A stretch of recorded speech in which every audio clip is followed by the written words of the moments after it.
like like tying back to what you said of like, we have these ingrained beliefs of like, oh, if someone yeah, is doing X thing, it must mean that no, X thing led I them to this don't. point. I never would have expected that the thing you went through with this school and stuff, right? But it all makes sense It now. does. So it sounds like what you went through was like, for my interpretation of it, like a pivotal moment in your Yeah, self-perception, because you were having to grapple with like, here's the things, yeah, the awful things that people are saying about me, yeah, but like that's not relevant because I know who I am. I yeah, know my worth. I know yeah. my value, right? So getting that, first of all, that's a very like strong mental place to be in. Did Mm, you feel like you had to work your way to this like resilient, hmm. what's the word, self-concept Yeah. place, or was it a struggle for you where it took you like, I don't know, going to therapy or hashing it out with someone? Like how did you get to this point of like, Yeah.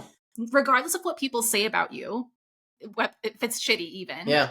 how do you get to this point of like, you know what, that's not relevant to me, and Yeah. then still handling it with like grace and respect, Yeah. if that makes It's a sense? good How? question. Thank you Yeah. for asking. I mean, it's almost like the stages of grief in a way, because like you said, or like I said, I mean, you have to be accountable. So, did I do Mm. something in there that warranted these people feeling like they could be close enough to me and like also feel like they could say things that they did, everything from, like I said, like I was favoring one student over the other, and that's not going to help. That's not going to help that Mm. kid.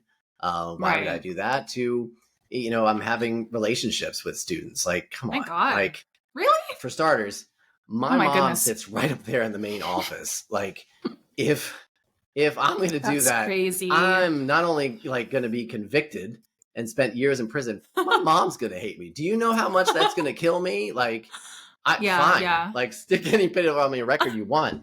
But if my mom had to look at me like after knowing that, oh my gosh. So like it was Mm-hmm. like this was bonkers to me. And so you get Mm-hmm. pissed in the beginning. It's like, this is ridiculous. Like, I'm not that person. Like, who are they? Mm-hmm. Like, I'm gonna figure this out. Like so you run around with it, and then like, you slowly start realizing like who you are. And that's the kind of person I am. That's why I say like I don't have this like fanatical story. That's Mm-hmm. always been who I am, somewhere Yeah. in there. At least my parents saw it, that I will take whatever the situation is and look at the fact that like I had something to do with it. Um, Mm. Not to say that I'm entirely to blame, not to say that I'm free of blame. There's something that made this situation occur that I had to deal with, and Yeah. for Yeah. me, that in this case, that after 10 years, I enjoyed what I do. I was very respectful and graceful, but I also was very egotistical in the fact that like I'm good at what I do. Mm-hmm. Um, and I never felt that. I never realized that, but my wife did. Mm. So when it happened, that's one of the first things that she and I discussed, was that I was very concerned for our relationship because I could feel the school becoming more important. And that's not even Mm. just me being in class. I mean, when I'd go home, I'd go home. But here I am on, going to board meetings and, going to this. And I was never that person. I don't care. That's not the classroom. Mm-hmm. Sorry. Somebody else can deal with that. But it became Mm-hmm. so much in my head that I was losing sight of me, Mm. in the more grounded sense. So I've had to wrestle with that for a while, as far as like getting Yeah. out of my own way in a way that's just like, mm-mm, nope. Mm-hmm. So that's where the idea of like, I don't want to be the fixer comes from.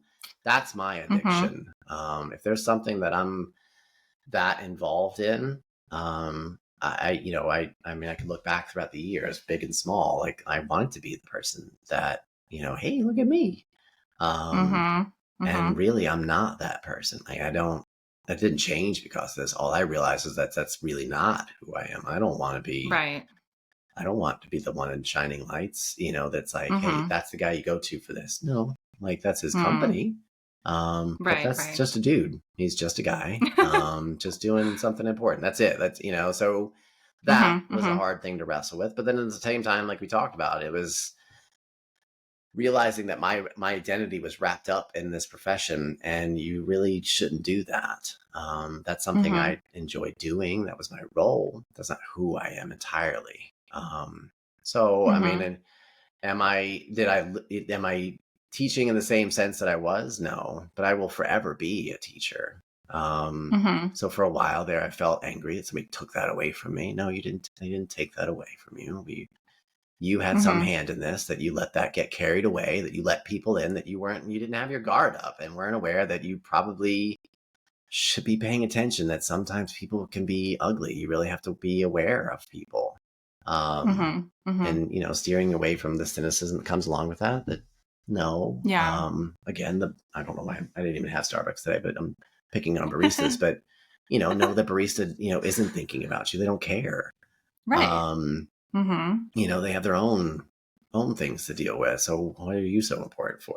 So it's a lot of wrestling with that. And does that ever go away? Probably not. I mean, and when the time comes that, I'm more successful than I am now, it's going to hit me front and center, that it's like, I have to like, hold on, wait, like, is this going to all come crashing down again? No. I think, right. I think it happened. And I mean, I don't like to be the one that says that like things happen for a reason. Things happen and we give them a reason. And the reason I gave to this is that I was becoming the person that I shouldn't be. The person that, my parents, never intended me to be. And my mom reminds me that when I'm, like I said the other day, like just not having a bummer moment, reminds me of that. Like sometimes, like last night, she's like, JD, question mark. And my head goes, oh gosh, like, did somebody fall? Like, is somebody, so I was like, yeah, like waiting for it. And I stepped away, like went and got my tea, came back. I love you. That's it. Aww. So it's like, yeah, even in that, like you just reminded, it's like, yep. All right. Whatever I felt was worrying me, like the whole world's falling apart. It's not. Right. So that's going to be there. But yeah, I love that. It's like that's still a concept of like, problems, not to minimize it, but it's something like, if a problem exists, it's because you were perceiving it as a problem. Yeah. You know what I mean? Exactly. Like there's an event, person A and person B, right? But they can perceive it completely different ways. Absolutely. Because as you said, you were the one who assigns a meaning to it. Yeah. You know?